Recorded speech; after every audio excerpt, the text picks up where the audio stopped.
6'9" big man na kasalukuyan yung nakikita na kasama na nag-e-ensayo sa Gilas, Pilipinas bilang paghahanda sa upcoming second window ng FIBA World Cup Asian Qualifiers. Ganito pala kalakas maglaro. So ito na nga ba ang pupuno sa posisyong nawala sa Gilas after mapabalitang di maglalaro sa Gilas sa second window ang dalawang tore na inaasahan sana ng Gilas na sila Kai and QMB. So wag na nga nating patagalin pa, tara at atin ang talakayin yan. So nakapag-umpisa na nga ang ensayo ng Gilas Pilipinas kung saan makikita sa mga manlalaro kasalukuyan na nandito ang tulad nila Junmar Fajardo, Calvin Optana, Justin Baltasar, Juan Gomez Deliano, Dwight Ramos, CJ Perez, Chris Newsam, RJ Abarientos, Troy Rosario, Scotty Thompson, and Gilas naturalized Justin Brownlee.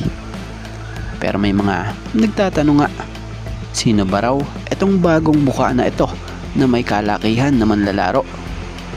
So siya nga po si Montel Shelton, isang 6'9" center from California, previously playing for Conscience River College bago siya nag-join sa FEU or Far Eastern University Tamaraw. So balita foreign student athlete ito na nirecruit sa FEU nitong si Coach Sean Chambers. So batay sa na-research natin Montel Shelton is not Filipino by nationality or heritage. He is an American basketball player recruited as a foreign student athlete. So malinaw na hindi ito Pinoy o hindi talaga ito Philam. Pero ang kagandahan sa kanya, andun pa rin yung puso niya para tumulong sa ating national team na Gilas Pilipinas. So maganda rin na makakasama siya sa Gilas practice.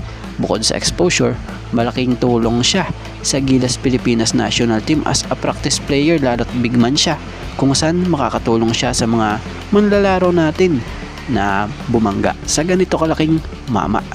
Kung tutuusin maituturing siyang good Samaritan dahil willing siya mag-sacrifice ng ganito as a practice player.